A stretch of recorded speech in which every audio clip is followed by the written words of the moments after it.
Hello everyone. अब हम बात करते हैं मोशन इन अ प्लेन के डेरिवेशंस की।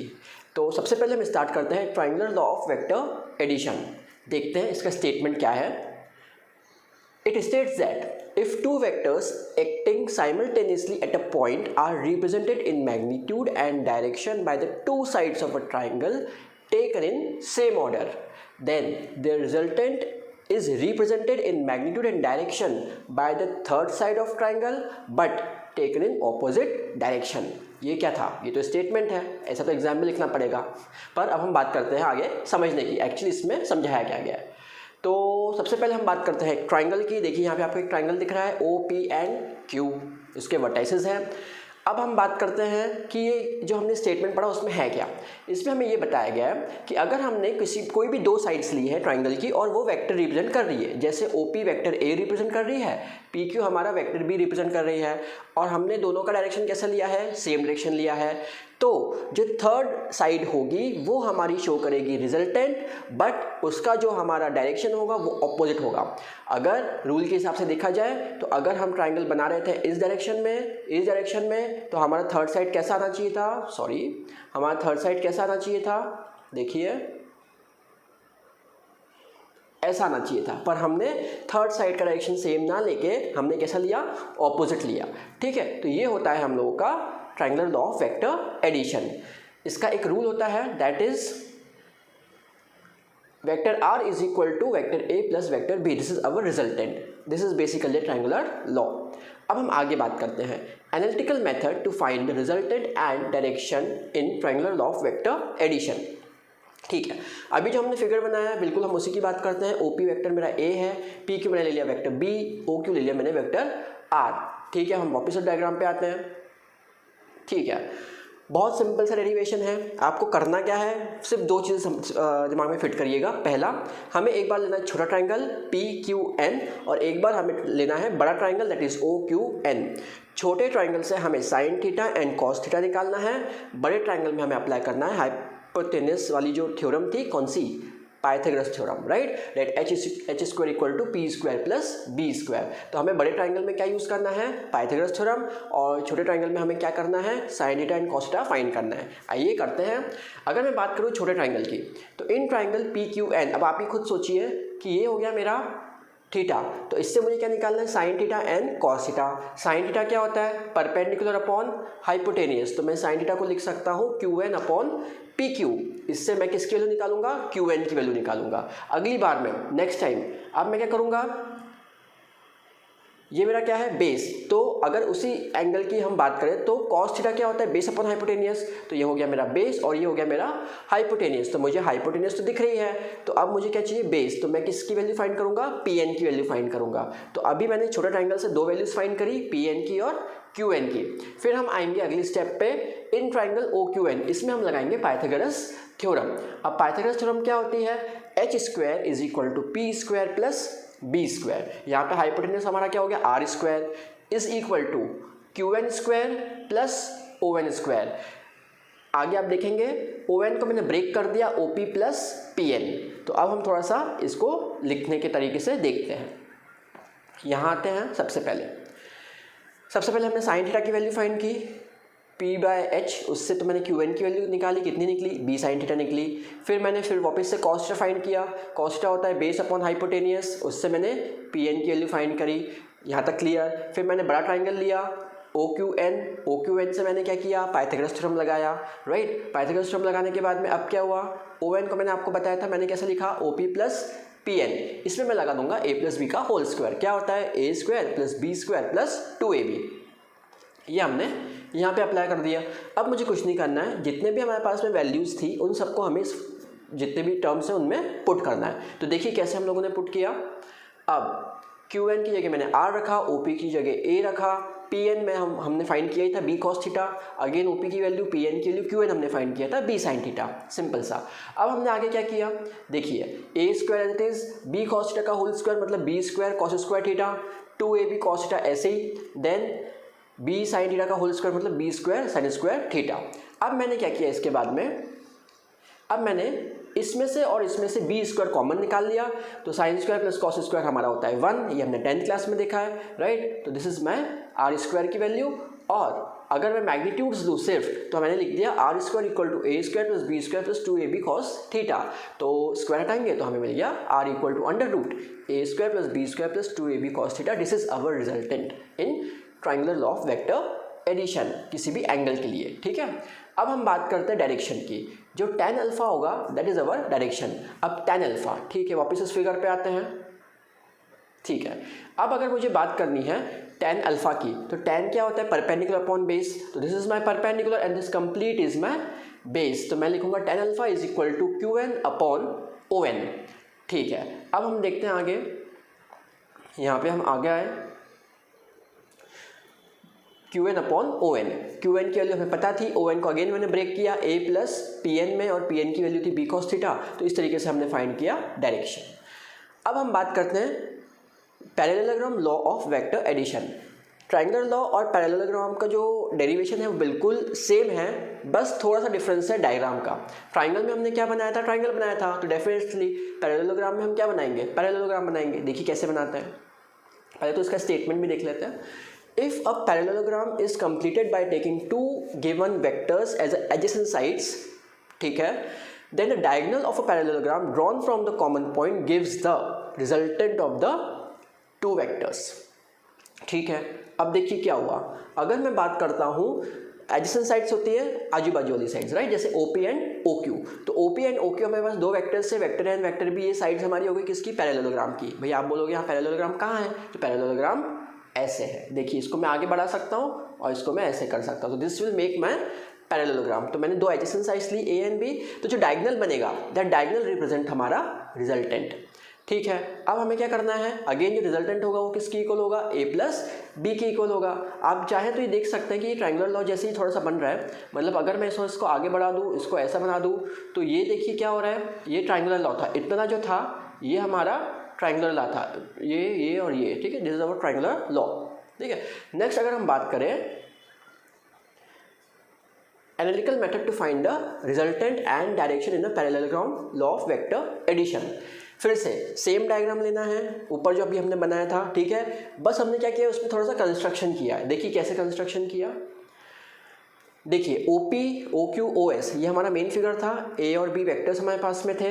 मैंने बस इसमें अब चेंज क्या किया थोड़ा सा, मैंने देखिए कंस्ट्रक्शन से ये साइड्स को ज्वाइन कर दिया, ये मेरा एक्स एक्सिस और ये मेरा परपेंडिकुलर। अगर आप ध्यान से देखेंगे तो ये चीज़ जो है ये अब भी हम लोगों ने triangular law of vector addition में फाइंड किया था, इसी से हमने रिजल्टेंट फाइंड किया था। डिक्टो वही का वही डेरिवेशन यहाँ पे एज इट इज आ जाएगा, और आपका जो रिजल्टेंट आएगा वो भी सेम आएगा, under root A square plus B square plus 2ab cos theta, and tan alpha भी सेम आएगा, that is B sine theta upon A plus B cos theta. Hope आपको यहाँ तक समझ में आ गया होगा।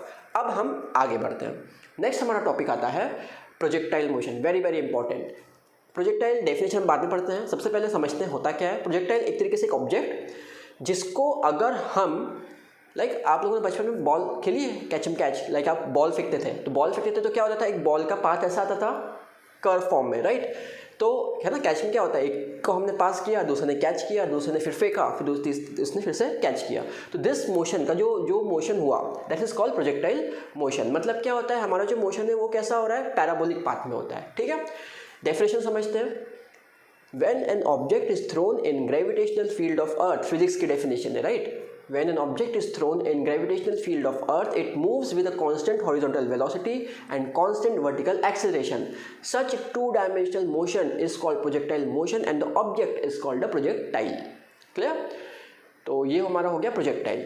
अब हम मानते हैं एक एग्जाम्पल, मतलब डेरिवेशन है, projectile fired eight an angle theta with the horizontal. मतलब आप ज़मीन पे खड़े हैं, ज़मीन से आपने बॉल को ऐसे फेंका, जब आपने फेंका तो डेफिनेटली किस ज़मीन के साथ में कोई एंगल बना रहा होगा, तो उस एंगल के लिए अब हम क्या फाइंड करेंगे, सारी चीज़ें फाइंड करेंगे। देखते हैं वो क्या सारी चीज़ें क्या क्या आती हैं। सबसे पहले डायग्राम को समझिए। आप O पॉइंट पे खड़े हैं, आपने बॉल को फेंका, वो कहाँ गई, पहले A तक गई, हाईएस्ट पॉइंट तक गई, फिर उसके बाद फिर कहाँ गई, B पे गई, राइट। ठीक है, B कोई बंदा होगा जिसके पास वो गई। ठीक है, अब क्या होता है, टर्म्स क्या क्या है इसमें वो देख लेते हैं। सबसे पहले हमने किसी स्पीड, किसी इनिशियल वेलोसिटी से फेंका होगा, राइट। जिस वेलोसिटी को मैंने फेंका that is my initial velocity. उस वेलोसिटी को मैं रिजॉल्व करूँगा। मैंने आपको रिजोल्यूशन बताया है क्या होता है, जिसके साथ थीटा होता है वो कॉस थीटा, जिसके साथ थीटा नहीं होता है वो साइन थीटा। तो यहाँ पे हमारे पास रिजोल्यूशन हो गया u cos theta and u sine theta. O से ए जो पॉइंट है वो हाईएस्ट पॉइंट है जहाँ तक वो ऊपर पहुँचेगी, तो इसको मैंने ले लिया कैपिटल एच क्योंकि this is called my height. And O B is my range. क्या होता है भाई, आपने बॉल जितनी स्पीड से फेंका उस हिसाब से वो किसी एक पर्टिकुलर बी पॉइंट पे जा सकता है, और तेज फेंकते तो शायद उसके आगे भी चला जाता।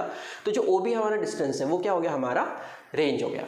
होप ये डायग्राम क्लियर है। इसको ज़रूर आप बनाइएगा कॉपी में, और जो मैं समझाता जाऊँगा साथ साथ में आप नोट डाउन करते चलिएगा ताकि आपको कंसेप्ट एक्चुअली क्लियर हो जाए कि आपको करना किस तरीके से उसको। ठीक है, नेक्स्ट अब हम बात करते हैं equation of trajectory of a projectile. चलिए, मैंने तो आपको बता दिया था कि प्रोजेक्टाइल जो होता है वो कैसा होता है, हम लोगों का पैराबोलिक पथ ट्रैवल करता है, लेकिन हम कैसे फाइंड कर रहे हैं वो देखते हैं।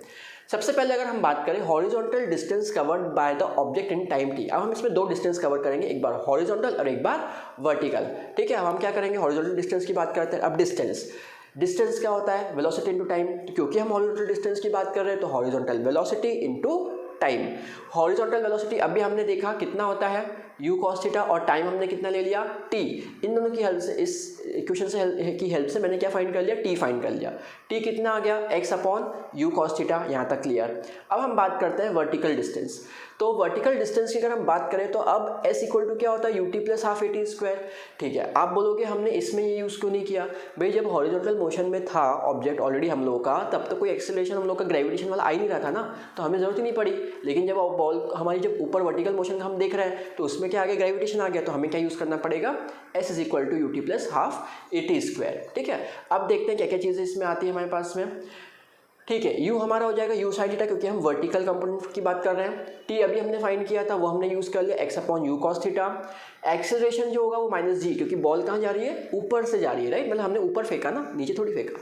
तो अब ये हो गया हमारा माइनस जी, और t की जगह वापस पुट कर दिया x cos थीटा। ठीक है, इसको अब हमने सॉल्व किया। इसको जब हम सॉल्व करते हैं तो हमें कुछ इक्वेशन मिलती है y equal to x tan theta. ठीक है, ईजी है, क्लियर है, कैसे हो जाएगा देखिए, u से u कैंसिल हो जाएगा और sine theta by cos theta क्या हो जाएगा, टेन थीटा हो जाएगा। ठीक है, एंड यहाँ कुछ नहीं किया, मैंने स्क्वायरिंग कर दिया, x square upon you square cos square theta. अब मैंने क्या किया, x इसको मैंने p ले लिया, और ये जो पूरी चीज़ है इसको मैंने क्या ले लिया, q ले लिया। तो ये फॉर्म कैसा हो गया मेरा, y equal to P x minus Q x square. This is our quadratic equation, right. Quadratic equation है, इसीलिए इसका पाथ कैसा होगा, पैराबोलिक पाथ होगा। नेक्स्ट अगर हम बात करें टाइम ऑफ फ्लाइट, ठीक है, कि भाई अगर आपके ऑब्जेक्ट को नीचे से हाईएस्ट पॉइंट तक जाने में कितना टाइम लगा। अभी मैं टोटल टाइम की बात नहीं कर रहा हूँ, मैं सिर्फ कौन सी बात कर रहा हूँ, नीचे से हाईएस्ट पॉइंट तक जाने में कितना टाइम लगा, दैट इज हाफ टाइम। तो हम बात करते हैं let small t is the time taken by the projectile to reach the maximum height h। ठीक है, एट द हाईएस्ट पॉइंट हमें पता है हाईएस्ट पॉइंट पे वेलोसिटी क्या हो जाती है, जीरो हो जाती है, फिर उसके बाद में आती है, लेकिन स्टार्टिंग सबसे ऊपर जो होती है उस पर वेलोसिटी क्या हो जाती है, जीरो हो जाती है। अब हमें पता है v equal to u plus a t होता है, बचपन से पढ़ा है, तो v equal to u minus g t. अब देखिए एक्सीलरेशन क्या लिया हमने यहाँ पे माइनस जी, क्यों, क्योंकि हमारा ऑब्जेक्ट कहाँ जा रहा है, ऊपर की तरफ जा रहा है। ठीक है, तो यहाँ पे हमने वैल्यूज़ को पुट कर दिया। क्या पुट किया हम लोगों ने, v की जगह जीरो रख दिया, u की जगह u साइन थीटा। क्यों u साइन थीटा, क्योंकि हमारा ऑब्जेक्ट अभी हम वर्टिकल कंपोनेंट की बात कर रहे हैं, माइनस जी टी। इससे मैंने फाइंड कर ली t की वैल्यू, तो t की वैल्यू कितनी आ गई, u sine theta upon g।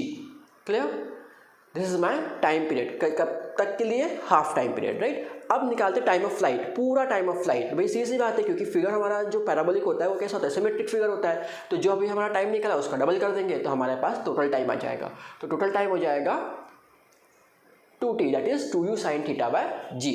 Third हम बात करते हैं मैक्सिमम हाइट ऑफ प्रोजेक्टाइल, जो हमारा h था, राइट, तो वो हम फाइंड करते हैं कि मैक्सिमम कितना हाइट तक वो पहुंचेगा। तो पहले डेफिनेशन देख लीजिए, it is the maximum vertical distance attained by the projectile above the horizontal plane of the projection. Definition है, एग्जाम में लिखना पड़ेगा, बट आपको समझ में आ गया कौन सी हाइट की बात कर रहा हूँ मैं। ठीक है, now at the highest point v equal to कितना है, जीरो, ये हमें पता है। हमें पता है v square minus you square कितना होता है, 2as होता है, यहाँ पे भी कोई दिक्कत नहीं है। ठीक है, अब यहाँ पे g मैंने कैसे लिया, माइनस जी, क्यों भाई, हमारा ऑब्जेक्ट क्योंकि हाइट मैक्सिमम निकालनी तो पहले नीचे से ऊपर ही जाएगा हमारा ऑब्जेक्ट। ठीक है, तो हमने यहाँ पे वैल्यूज पुट कर दी, u साइन थीटा क्योंकि हमारा वर्टिकल कंपोनेंट फाइंड करना है, माइनस 2g, s को मैंने ले लिया h जो मुझे फाइंड करना है। तो हमने सॉल्व किया, तो उसके बाद हमें फाइंड हुआ कि h की जो वैल्यू है वो है u square sine square upon 2g, u square sine square theta upon 2g। Clear, यहाँ तक समझ में आया। अब हम आगे देखते हैं, नेक्स्ट इज हॉरिजॉन्टल रेंज। ये मैंने आपको बताया था कि एक बंदा यहाँ खड़ा है, एक बंदा यहाँ खड़ा है, इसने इसको बॉल फेंका, इसके हाथ में आया, तो ये जो डिस्टेंस था that is my horizontal range. देखते हैं ये डिस्टेंस कैसे, ये तो बहुत सिंपल सा, इसमें कोई एक्सीलरेशन ड्यू टू ग्रेविटी की तो बात ही नहीं हो रही यहाँ पे यहाँ तक, राइट। तो हम क्या करेंगे इसमें, क्या लगाएंगे इसमें हम, डिस्टेंस, एक तरीके से डिस्टेंस इक्वल टू क्या होता है, स्पीड इनटू टाइम, तो horizontal range equal to horizontal velocity into time, ठीक है। हॉरिजॉन्टल रेंज को हम डिनोट करते हैं कैपिटल आर से। हॉरिजॉन्टल वेलोसिटी हमारी कितनी हो गई, यू कॉस थीटा, क्योंकि वो हमारा हॉरिजॉन्टल वेलोसिटी था। टाइम हम निकाल चुके, टोटल टाइम यहाँ से यहाँ तक जाने में कितना टाइम लग रहा था, 2u sin theta by g time लग रहा था, वो हमने दोनों को मल्टीप्लाई कर दिया। अब यहाँ पे क्या हुआ, ये देखिए यहाँ पे क्या हुआ, u इंटू यू स्क्वायर हो गया, और मैंने 2 sin थीटा cos थीटा को एक साथ ले लिया। 2 sin थीटा cos थीटा जो होता है वो होता है sin 2 थीटा बाय मैथ्स, तो यहाँ पे हो गया हमारा r equal to U square sin 2 theta by G, ये हमारी हो गई रेंज। अब projectile fired parallel to horizontal, अभी हम कहाँ थे, ज़मीन पे खड़े थे और हमने बॉल को ज़मीन से ही ऐसे ऊपर फेंका, और दूसरा बंदा था वो भी कहाँ था, ज़मीन पे ही था, उसके पास तक बॉल गया। अब ये वाला केस क्या हो गया कि आप छत पे खड़े हो, नीचे कोई दूसरा बंदा खड़ा है, तो आपने सीधे ऐसे फेंका, राइट, लाइक आपने पैरेलल टू द ग्राउंड ऐसे फेंका, तो जाएगा तो प्रोजेक्टाइल मोशन में जाएगा, लेकिन वो ऐसे नहीं फेंक रहे हो, आप सीधे फेंक रहे हो, ठीक है। देन इन दैट केस जो ग्राफ बनता है, जो प्रोजेक्टाइल बनता है, वो हो जाएगा हमारा projectile fired parallel to the horizontal. देखिए पहले डायग्राम देख लीजिए कैसा बनता है, इस तरीके से।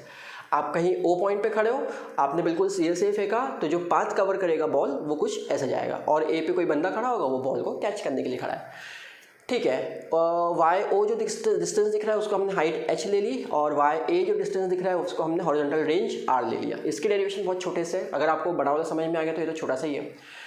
अब in this case the body is under the influence of two independent motions, दो चीज़ों पे डिपेंड करती है, पहली यूनिफॉर्म हॉरिजॉन्टल वेलोसिटी एंड दूसरा वर्टिकली डाउनवर्ड एक्सेलरेशन विद है ना, जो वर्टिकली डाउनवर्ड एक्सेलरेशन मतलब द स्मॉल g, तो ये दो चीज़ों पे डिपेंड करेगी। देखिए किस तरीके से, सबसे पहले हम वापस बात करते हैं ट्रेजेक्टरी ऑफ द प्रोजेक्टाइल, मतलब वो पाथ की इक्वेशन फाइंड करते हैं, है ना। अब द हॉरिजॉन्टल डिस्टेंस की बात हो रही है, तो इस डिस्टेंस क्या होता है, स्पीड इनटू टाइम, तो हमने किस स्पीड से फेंका, u से फेंका, टाइम कितना t, तो x equal to u t, clear, ठीक है। अब क्या हुआ इससे मैंने फाइंड क्या किया, t की वैल्यू फाइंड कर ली, x अपॉन u। यहाँ पे ध्यान देने की बात यह है कि u को मैंने किसी एंगल से नहीं फेंका है, क्योंकि और इसलिए मेरे कोई कंपोनेंट्स नहीं बने, u cos theta u sin theta इसलिए यहाँ पे नहीं बना है। यहाँ पे मैंने कैसे फेंका है, बिल्कुल सीधे फेंका है, राइट। और सीधे के लिए हम लोग जो डिस्टेंस लेते हैं वो सिंपल जो वेलोसिटी रहेगी वो भी u रहेगी, राइट। तो x इक्वल टू ut हमने फाइंड किया। अब हम बात करते हैं vertical distance, travel in time t, vertical distance की बात कर रहे हैं, ठीक है। अब वर्टिकल डिस्टेंस की अगर हम बात करें तो s इक्वल टू कितना होता है, ut plus half at square, ठीक है। तो अब हमने वर्टिकल डिस्टेंस कितना लिया था, y is equal to ut, u हमारी इनिशियल वेलोसिटी जो 0 थी, t as it is plus half gt। Plus क्यों लिया हमने यहाँ पे, क्योंकि हमारा ऑब्जेक्ट ऊपर से नीचे जा रहा है, तो जब कोई भी ऑब्जेक्ट ऊपर से नीचे जा रहा होता है तो उसका प्लस का जी लेते हैं, जब हम अपोजिट टू ग्रेविटी फेंकते हैं तो वो हमारा माइनस का हो जाता है, फिलहाल हमारा प्लस का है। तो अब हम लोगों ने क्या किया इसमें, y इक्वल टू हो गया हमारा हाफ g, और t की वैल्यू हमने फाइंड किया था x अपॉन यू, तो हमने यहाँ पे लिख दिया x अपॉन यू का whole square. This will give you g upon 2u square अलग कर दिया और x स्क्वायर अलग कर दिया, तो ये फॉर्म क्या हो गया, y इक्वल टू के x square. This is the equation of parabola. Parabola जो होता है वो भी कैसा होता है हम लोगों का, मतलब आप लोग अभी 11 में पढ़ोगे कोनिक सेक्शन, राइट। तो उसका एक जो हम लोग का पाथ होता है वो क्या हो गया, हम लोग का क्वाड्रेटिक मोशन इक्वेशन है और पैराबोलिक पाथ है, फाइन। नेक्स्ट अगर हम बात करें टाइम ऑफ फ्लाइट की, तो it is the total time for which the projection remains in its flight, जब तक कि वो हवा में रहेगा कोई भी ऑब्जेक्ट, राइट, जब नीचे वाले जब तक कैच नहीं करता। तो वापस स्टार्ट करते हैं, s इक्वल टू कितना होता है, ut plus half at square, कोई दिक्कत नहीं, s, ठीक है। कितना है हम लोग का हाइट h, ठीक है। इनिशियल वेलोसिटी u 0, टाइम हमने ले लिया capital T plus half gt square. अब यहाँ पे हम लोगों ने क्या कर दिया, t जो है मेरा वो किसके इक्वल है, कैपिटल T के इक्वल है, ये ध्यान रखना, यहाँ पे कैपिटल T के इक्वल है। तो यहाँ पे मुझे मिला 2h upon g equal to t square, तो टी की वैल्यू हो गई अंडर रूट 2h अपॉन जी, ये मेरा हो गया टाइम ऑफ फ्लाइट। नेक्स्ट हम बात करते हैं हॉरिजॉन्टल रेंज, जो हमारा टोटल डिस्टेंस कितना उसने कवर किया। अगेन हॉरिजॉन्टल रेंज की बात हो रही है, तो horizontal velocity into time. Horizontal velocity हमने किससे फेंका था, यू से फेंका था, इनटू टाइम कितना है, कैपिटल टी। कैपिटल टी अभी देखिए हम लोगों ने कैलकुलेट कर लिया था, वही कैपिटल टी हमें वहाँ नीचे पुट अप करना है। तो ये हो गया मेरा range r equal to U under root 2h upon G. अब हम बात करते हैं velocity of projectile at any instant, किसी पर्टिकुलर इंस्टेंट में निकालना है, तो हम उसका क्या निकाल देंगे, मॉडुलस, रिजल्टेंट निकल जाता है, that is v equal to under root u square plus g square t square. Exam में इसका मोस्टली डेरिवेशन नहीं आता है, इसलिए सिर्फ एक फॉर्मूला लिखा है। नेक्स्ट